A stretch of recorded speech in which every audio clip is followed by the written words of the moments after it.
Welcome back, Principal Matters podcast listeners. I'm excited to have my friend PJ Caposey with us today. Hi, PJ. Thanks for joining us. Jen, good to see you. Not on a panel. Yeah, not on a panel. So, yes, Yes. Principal Matters podcast listeners, PJ and I met, gosh, what's it been? 3 or 4 years ago, I think. Was Colorado the first? I think it was, Okay. yeah. And PJ and I have both written books and done a lot of work for ASCD. So we found ourselves on a panel together, and we just had a wonderful time. And I think there's been 2 or 3 other panels since then. So Yes. we've gotten to know each other that way. And I'm so excited to hear the things that you have to say to our principal listeners today. So let me start with a bio for everyone to hear who PJ is.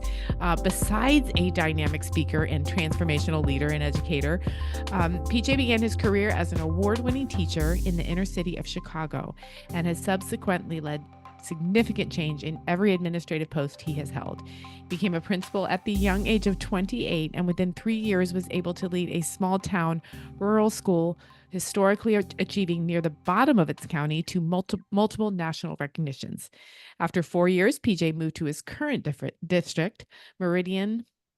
Is it Meridian CUSD? Love What is it. that?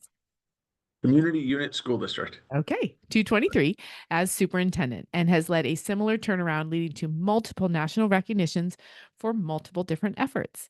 He was the 2023 Illinois Superintendent of the Year, a finalist for the 2023 National Superintendent of the Year, and is also a best-selling author. His latest book, which he co-authored with Bryan Wills, is Cracking the Coaching Code, using personality archetypes to maximize performance. So, gosh, quite a resume you have there, my friend. Thank you. And I did not add what I sent to you. I'm currently actually doing 2 districts. So I'm superintendent of 2 districts. So the district I was at as a principal back before, I'm now back as superintendent there and still in Meridian. So we are in the work right now. Wow, no kidding. I knew one person in my entire life who did 2 districts. That is no small task. Yeah, I 0 out of 10 recommend. Right. So, so, we're doing the best we can, but it's not a lifestyle. It's a 1 year thing. So It's a 1 year thing. Yeah, they probably said, PJ, we need you. And you said, okay, yeah, that's let's do about it. exactly how it went. Yes. Right. So we have this podcast is so much fun. It's really gained kind of an international reach, and we want our listeners to know about guys like you that are out there. So tell us about yourself beyond the bio, both professionally and with your life outside of work. Sure. I mean, I guess I'll start with the heavy stuff first. Um, Kind of everything I do is dictated by the fact that at 17 and at 30, I think 5 and 37, I was diagnosed with cancer.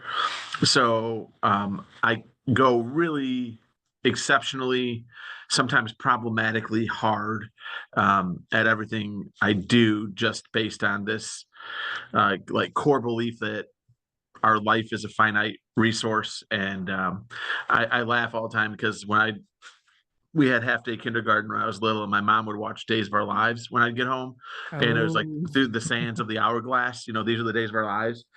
So for me, like, we just don't know what the sands of that hourglass is for each of us. And so I choose, and thankfully I have the support of my wife, to go as hard as I can to try to maximize every ounce of ability or talent or capacity, whichever way you want to say it, that I have. And right. so that's kind of the defining ethos of why, like, I joke, I've got like several full-time jobs, right? I'm on the road speaking about 100 days a year. I've got 2 superintendencies. I've written 10 books in 10 years.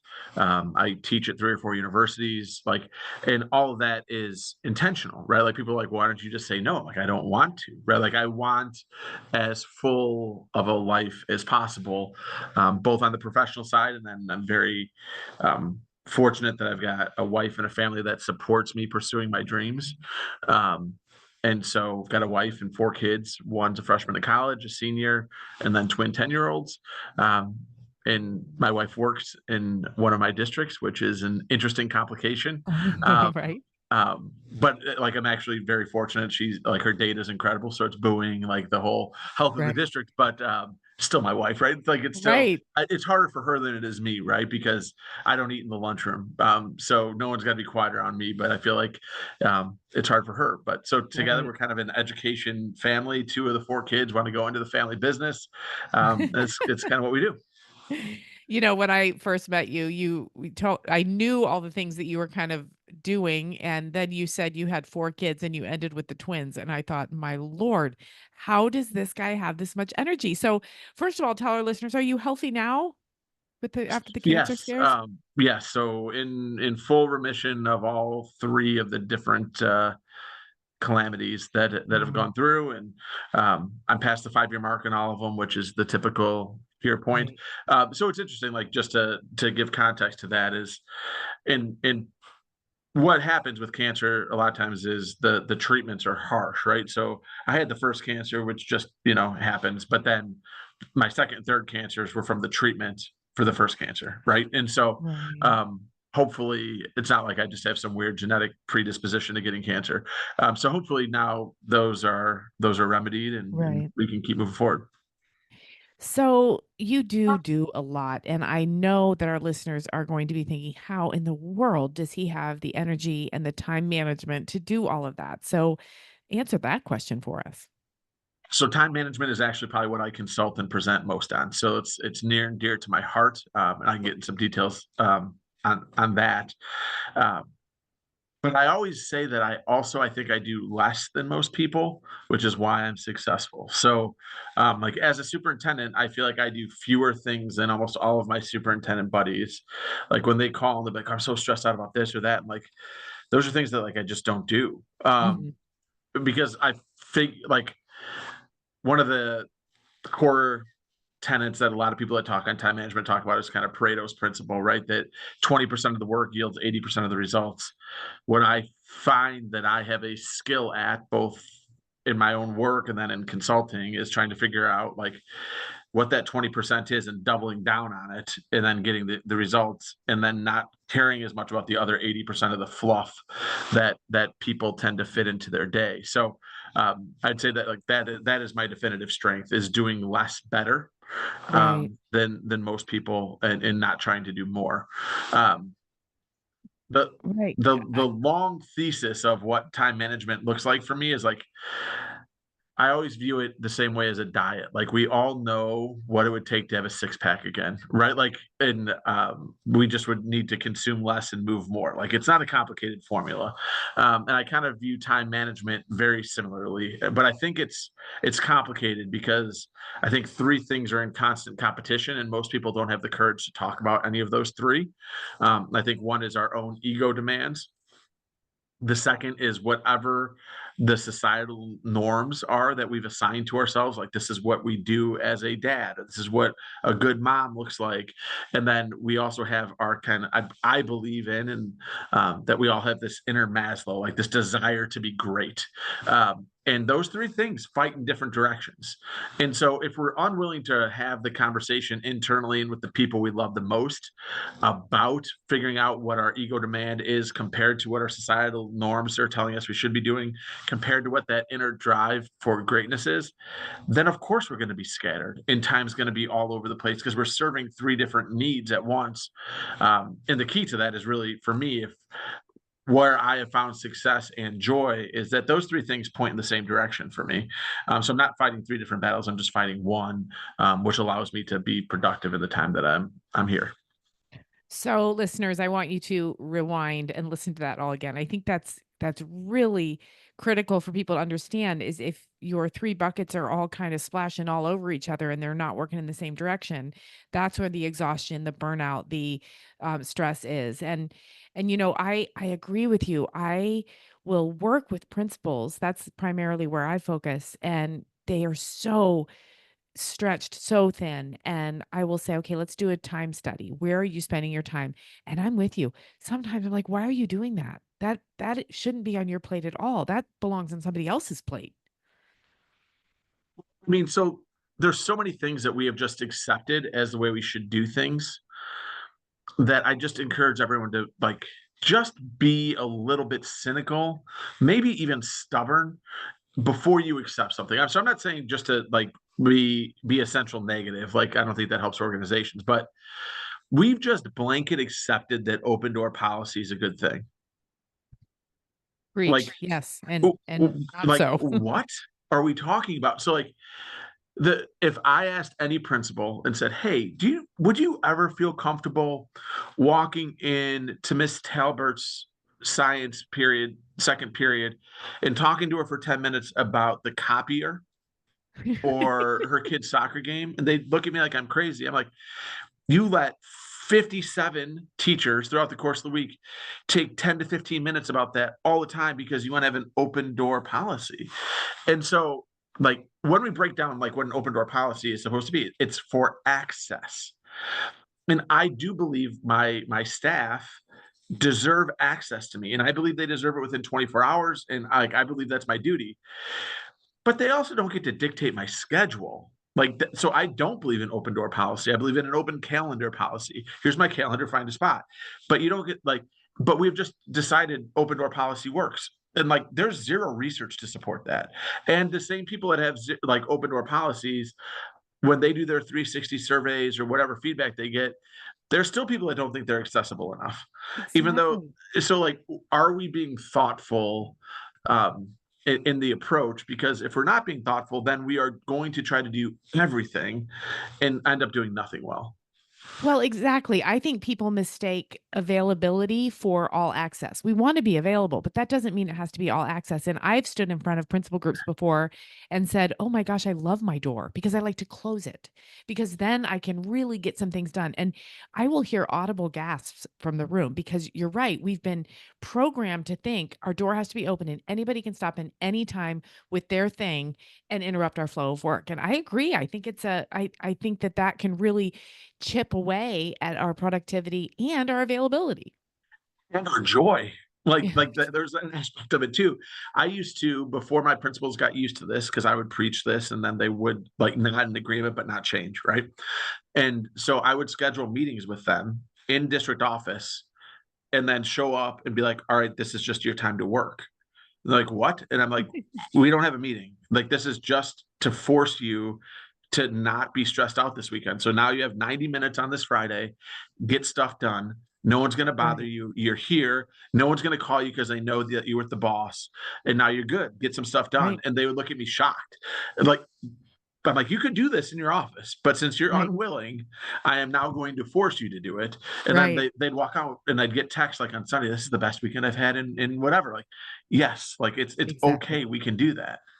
There was a big trend, it's still there a little bit, but on social media, principal groups, there was this big trend for people to kind of transform like an overhead projector cart into a mobile desk, and everybody would post pictures of their mobile desks. And no offense to anybody who did that, truly, but for me, that would never work because I wanted, when I was in the hall with kids, I wanted to be fully engaged. I didn't want my laptop there. And then when I was in my office, I wanted to close the door and dive into my laptop.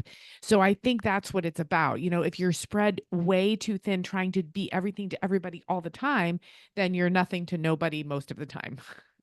And this extends to home, right? Like, Exactly. and so there, if so, like for me, and this is again, lots of conversation open with my family. I come home after I'm at zero inbox, and I'm a zero inbox guy. And I'm not saying that that's how anyone else has to be or should be, but then I can be home. Then I can be fully home. If I came home and I had 14 things in my inbox, like I love talking to my 10-year-old about Fortnite, but I wouldn't be thinking about Fortnite, right? Like I'd be thinking about, well, I got to get back to Patricia about the sub issue or whatever it is. But if I can get to zero inbox, I can go home and then I can listen and learn about Pokemon or whatever the heck we're talking about, right? Right. So for me, it's again, I'm going to go exceptionally hard and fast at what I do.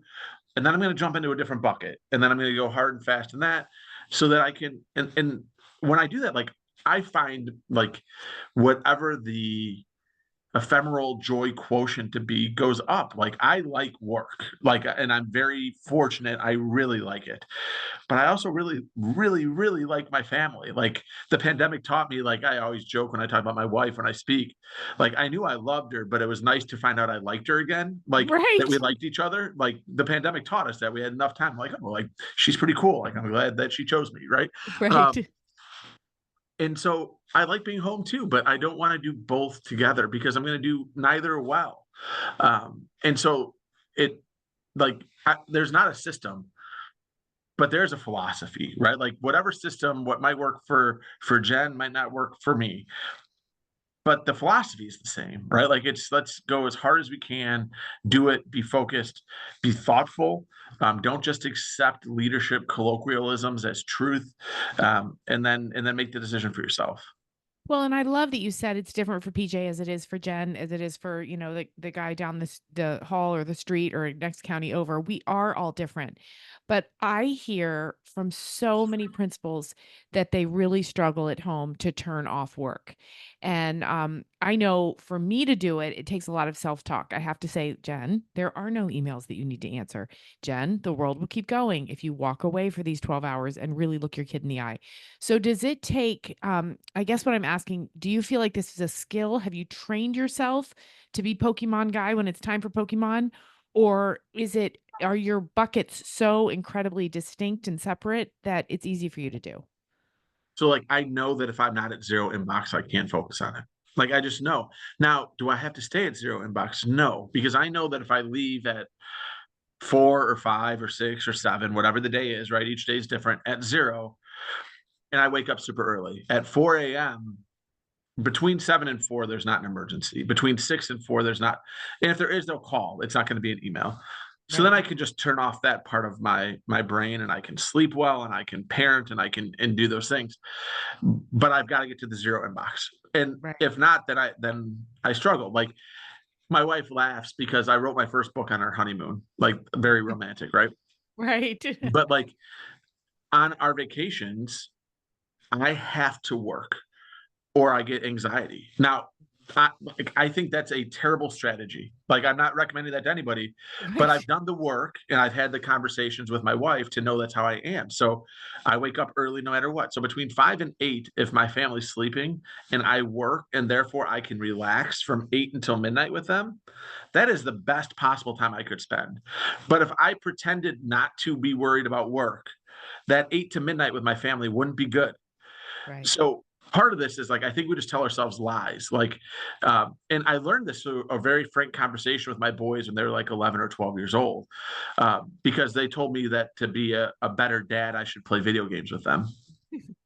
And I'm like, I watch you guys play video games all the time. They're like, you read or do email while we play video games. We want you to play video games with us. And like the lesson in there was me like half engaged doesn't work. Like Right. like in more than anything, the kids know you're half engaged. And so I'm either all in or all out on pretty much anything I do all the time. And I don't know, again, I'm not sure if that's right, but I've done the work to know that it's right for me. And that's what I would encourage anyone listening to think about is like, have you done the work to figure out what's right for you? And not what you read in a guru's book or not like take in all of that. Like I read incessantly trying to find new and better ideas. And then I examine it through my lens, my weird brain, and then I figure out what works for me. And sometimes it is just adopting an idea, and other times it's adopting 17% of the idea and moving forward. But then I figure out what works for me and I try to optimize it. But I don't just blindly accept stuff, and I don't accept the feeling that I get when I'm uneasy or anxious. Like I fight that and try to study or research or experiment my way out of it so that I can be the best possible version of me the most amount of time. Like I also want to be very clear, like this isn't, I'm not rocking it all the time. Like I screw this up too. Um, but it's a constant struggle to try to get better. I'm not just accepting that I should feel anxious or should feel not at ease in my own home at any time. Like I will not accept that. I'll keep Right. tinkering until I find a different thing. So what is such an interesting mix with what I'm hearing you say is you have equal amounts confidence and humility. You know you're really good at this. You know you've got your system. You also know you screw up sometimes and you're not necessarily doing your best work.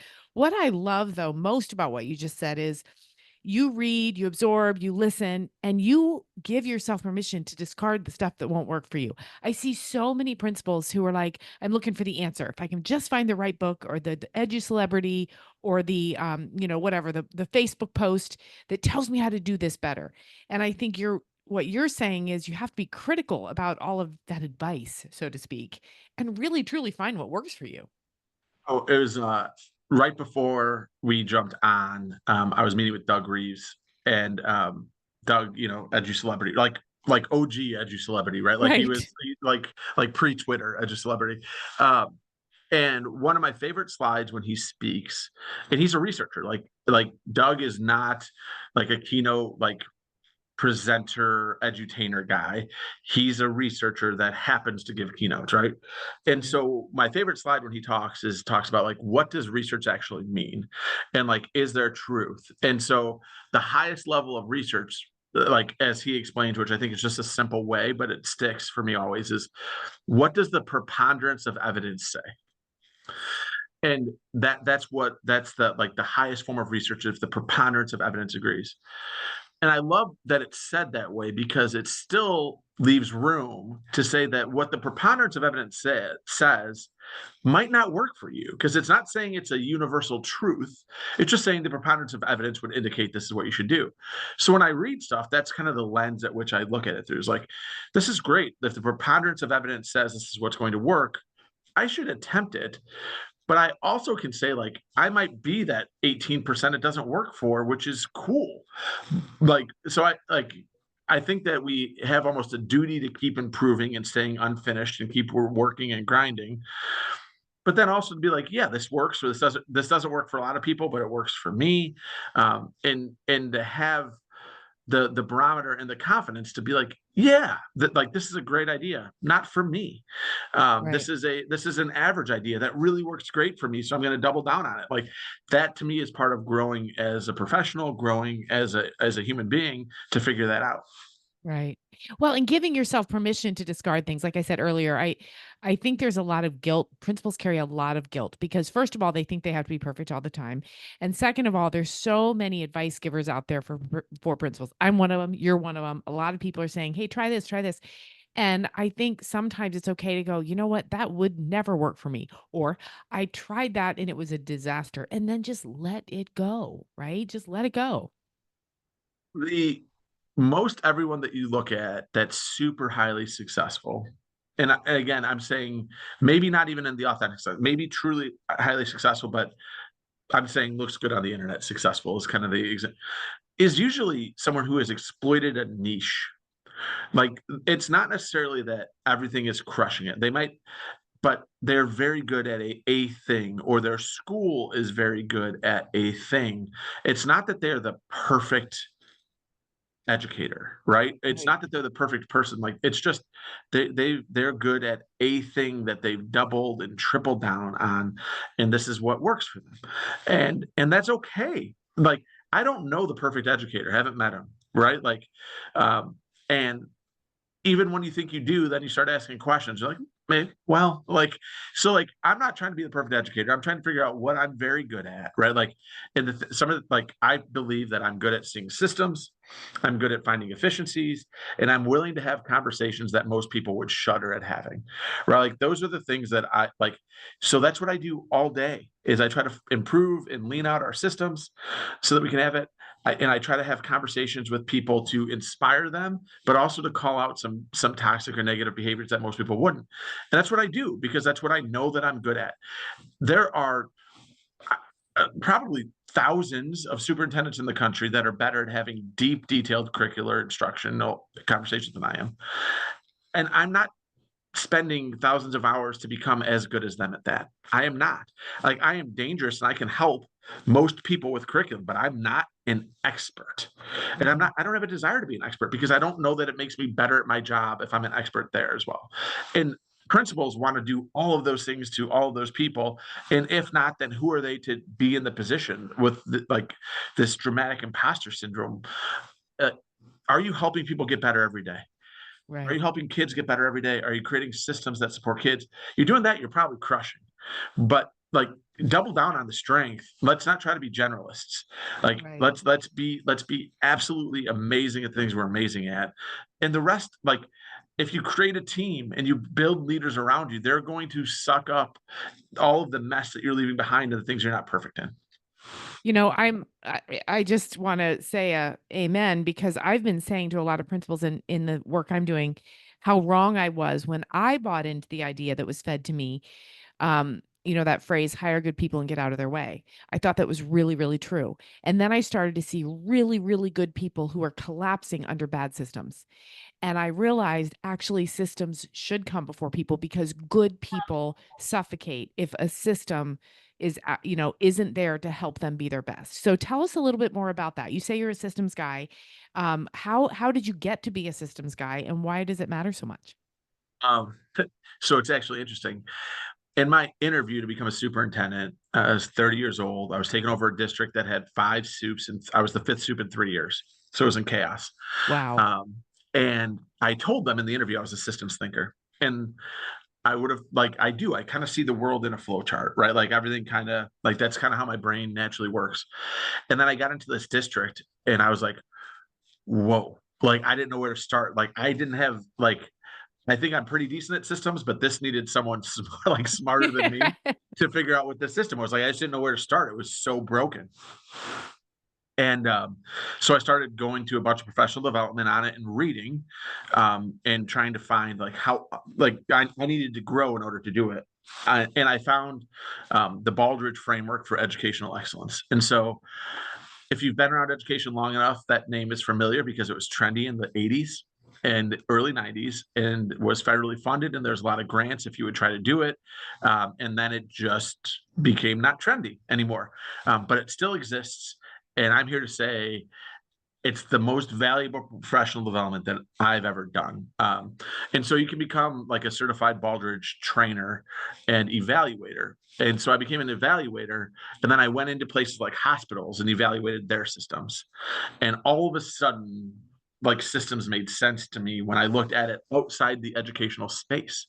So inside the educational space, I was just too intertwined. But once I got out and looked at it in manufacturing, got out and looked at it in healthcare, I'm like, okay, I can conceptually see where they're doing things that dramatically are better than what we're doing, that then we can take and make our own and try to go through. So for me, like, I believe most educational systems can survive with about 20 to 25 key systems. And then we can just work to refine all of those. The I would have said there was 150 systems in a district 15 years ago, until I kind of, like, when you actually break it down, there's really about 18 to 25 key systems. And if you can work on and identify and name all of those, then you can start to lean them out. And if you lean them out, you destroy bureaucracy, which creates efficiency, which allows teachers and leaders to feel empowered. And so for me, that's been the work that we've done in Meridian, right? We were just starting the work now in Oregon, but in Meridian, we were the first district in 20 years to receive gold status from their outside evaluation last year, because of of continually striving to lean out our systems and to make them efficient and to make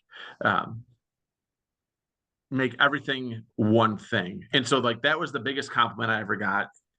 My high school principal in Meridian is exceptionally talented, but to her own admission. So, like, if she watches this, she'd be like, she's also a tough nut to crack from a leadership perspective because she's so talented.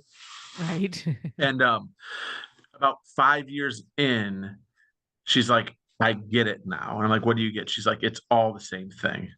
She's like evaluation and school improvement and human resources and complaint management and acceleration. It's all the same thing. And when you're asking all these same questions, it's the same thing I'm saying to you, should be the same thing I'm saying to the parents, should be the same thing I'm saying to the school improvement team, should be the same thing at the faculty team, should be the same like, yes, it's all the same thing if you build the system the right way. If not, there are 47 different silos, and that's when we get exhausted. So I view my work as the superintendent is to help my leaders see it's all one thing.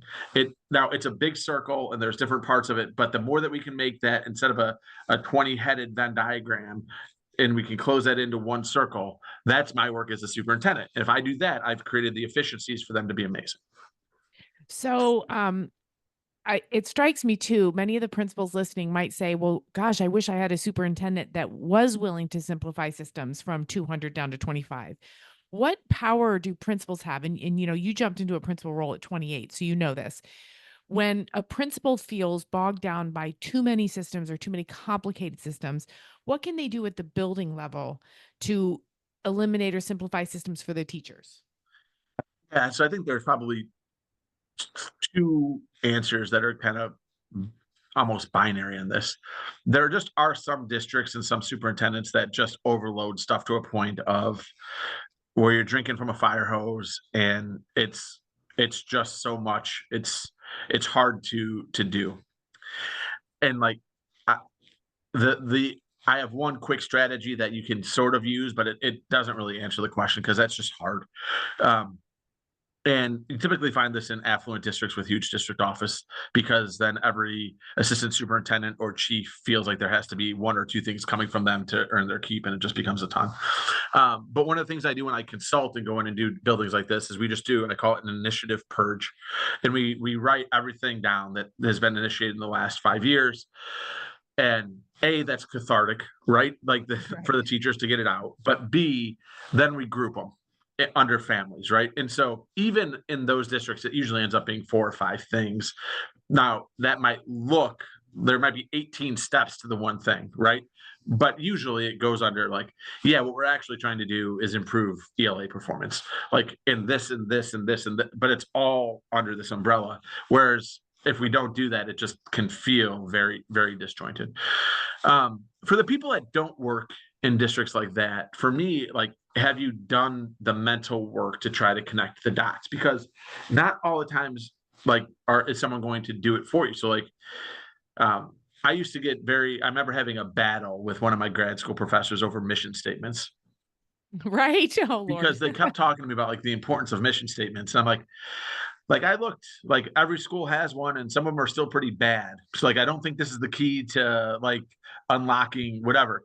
And I've kind of turned, like, the mission statement should drive some action, right? Like it should, but like every district typically has mission, vision, and values. If it doesn't, then you can do that work at the building level. So like the thing that I focus on most of those is values. So our values here in Oregon are that we want to chase excellence while being people-centered and having integrity. If we make all of our decisions with those 3 things, then everything should trickle down. And we do that by focusing on 3 core objectives, right? Which is that we want to improve our culture, we want to lean our systems, we want to improve our performance. And so everything comes back to that. So when I say it's all one thing, like our school improvement plans, our departmental improvement plans, all should be chasing excellence. Right, like that, like they all should be focused on establishing a culture of academic rigor and high standards. Like that's the work. Now, every staff meeting should tie to that. Every single staff meeting should tie to that. Every single professional development decision should tie to that. Every single one-on-one conversation you should tie to that. Every single evaluation should tie to that. If that's not all pointing in the same direction, then you as the leader have the ability to make it do so, right? Like now, if there's 19 things, that becomes harder. But if you can narrow it down to 3 things, every conversation should be about that, right? Like, it's rhetoric matters, vernacular matters. So we can't brand ourselves as one thing on social and have t-shirts and then never talk about it and have it matter. But like in our district right now, I don't know that our typical staff member could tell you our 3 values, Like Right. it's year one, but they can all tell you about chasing excellence. Right. That one they've got, and it's been 6 months, but it's in every conversation we have is how are we chasing excellence? That idea is to go from okay to good. I'm not interested in good, chase excellence. Like, because every conversation is about that. Now, Right. hopefully integrity and people centered come along, but for now, I'm pretty happy with that, right? Like Right. when my janitor can say very plainly to my principal yesterday, this happened because we're having a large professional development event today, that when they said, principal to janitor, our floor doesn't look good enough because we're having a big national speaker come in, and they say, yeah, it's not pursuing excellence. I've got to do better. Yeah. Like that's a massive win, right? Yeah. And because it's all becoming the one thing. So Right. like when people think systems, like they're thinking flowcharts. For me, it's concepts. Let's pursue excellence in everything we're doing. And if we do that, we're going to end up on a better side than where we are at today. Right. Right. So all of this work, and I know because I've seen it, you're out there, you're sharing this with the world. I think you're going to be at ASCD in San Antonio, so we'll probably cross paths there. Where else can our listeners find you? You've got 10 books, you've got a blog. Tell our listeners if they want a little bit more PJ Caposey, where do they find you? So anywhere with PJ Caposey. Okay. Email is pcaposey@gmail. Website's pjcaposey.com. Social handles are P Caposey or PJ Caposey, depending on platform. I'm pretty easy to find in Okay. those regards. I don't have a podcast, so I'm one of the few. I'm on a bunch of them, but I've never taken the time to get there. And this year's been actually interesting because I've had to become much more selective with what I'm doing, speaking and consulting wise, because of the two jobs. So next year that schedule opens back up. So I'm looking forward to getting back on the road. I was just talking today, like it's been a while since I've seen the ocean. So I'm looking forward to getting back out and seeing some people and doing some things. Well, and you don't need a podcast. You can come on mine anytime you want. How about that? I love it. I do know Will Parker started this podcast and it's an enormous amount of work. So maybe you just, let other people invite you. It's actually a very good strategy, I think. So, well, thank you. Thank you, PJ. It has been a true pleasure to talk to you today. And for all of our listeners, look at the show notes at williamdparker.com, or you can find the link on my website as well, jenschwanke.com, to get to this interview and to find where PJ Caposey is today. Thanks, everyone. And thank you, PJ. Thank you, Jen.